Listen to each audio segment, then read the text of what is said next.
What are the Knicks going to do? What do you want them to do?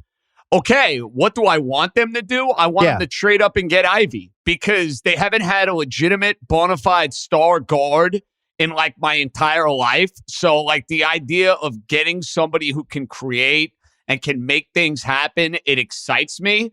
The problem is, how are the Knicks going to do that? Like, they're not getting Kyrie Irving. Like, you want to talk about like something that would drive me to drink, something that would drive me up a wall. The idea of Kyrie Irving coming to the New York Knicks, no thank you. I don't want any involvement. They could have had him a couple of years ago with Kevin Durant. That did not happen. And I think ultimately Kyrie's going to end up staying in Brooklyn. I think Durant wants him back. It seemed like it was all kumbaya from a Nets Irving perspective about a month and a half ago, despite the sweep. But you're asking me what I want Thursday night, BS? Ivy. That's what I want. So you have the 10th pick. So you're saying talk Sacramento into a little flipperoo. What else are you throwing in? Are you throwing in future picks? Like, what if Sacramento said, well, yeah, you can trade up for 4. We want 10. We want next year's first. Give us a pick swap the year after and give us quickly, and we're happy to do that for you. Well, I was thinking they would want Toppin.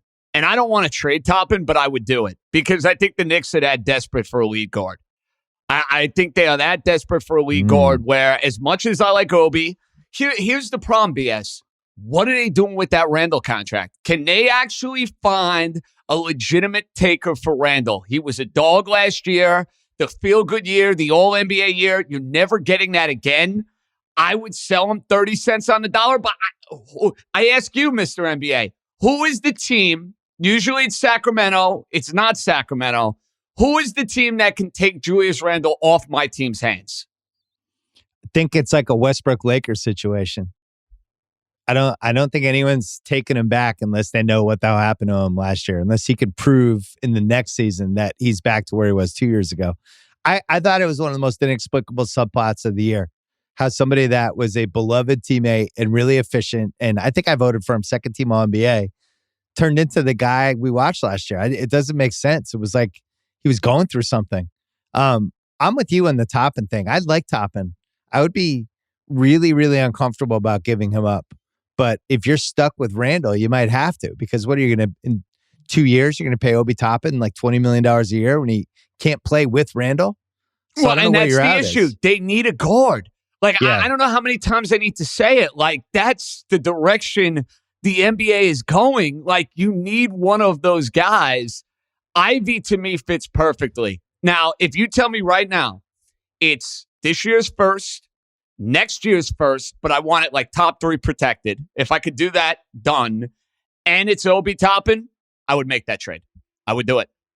So 10th pick, Obi Toppin, and next year's first, top 3 protected to move up to 4.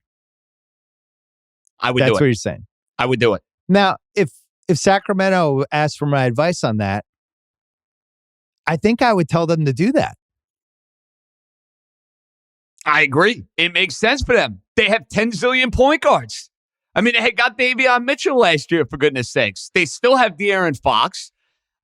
I don't think I'm being unreasonable with that trade request. And I like the players from 8 to 12 because I think they would end up with somebody good there anyway, and it's not a redundant point guard thing. I really worry about Ivy.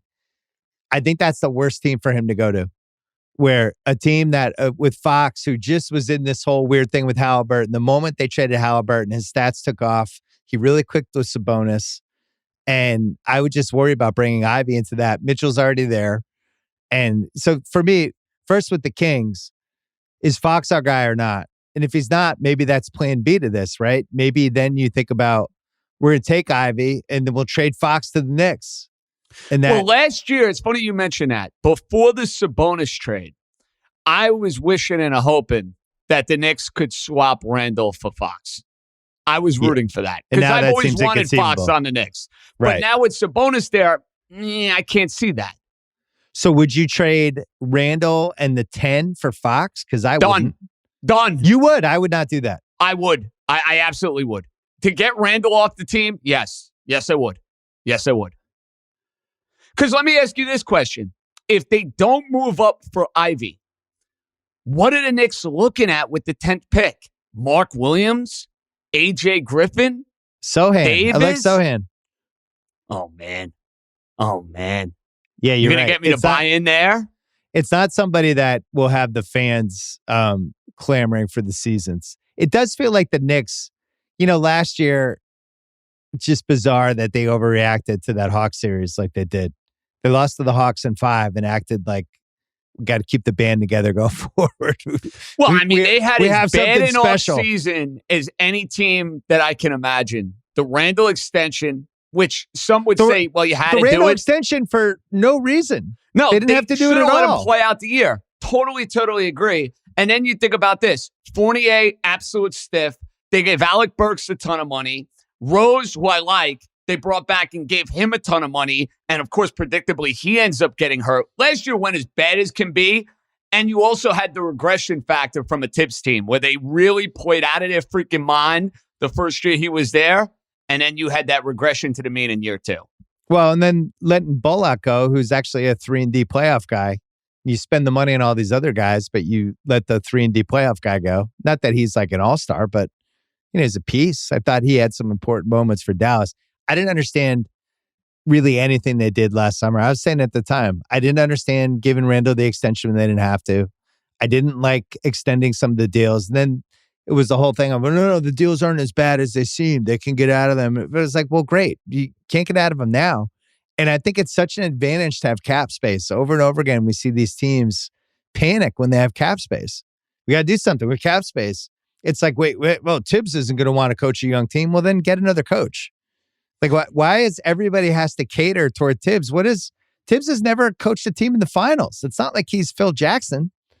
And I think that was another mistake. I think Tibbs is the least of their problems, though. Their direction, to me, is the bigger problem. And that's what I need to figure out before we hit the start of the year. Are they going all young?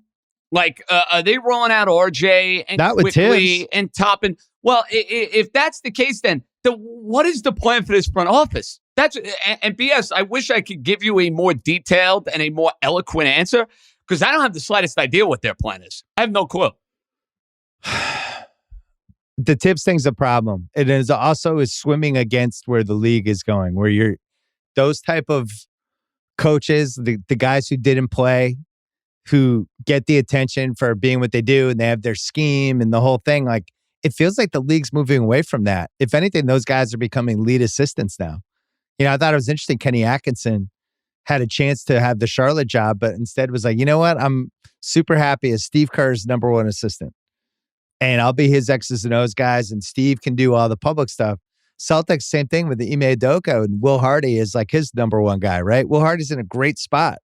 He gets to do all the fun coaching stuff without the actual, having to run the team, and he can get all the reps and stuff like that.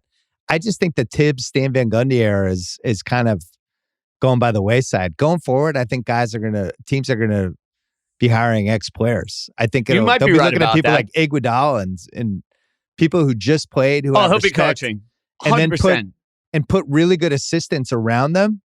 But the main guy will be somebody who can connect with the players who used to be a player. I think that's where we're going.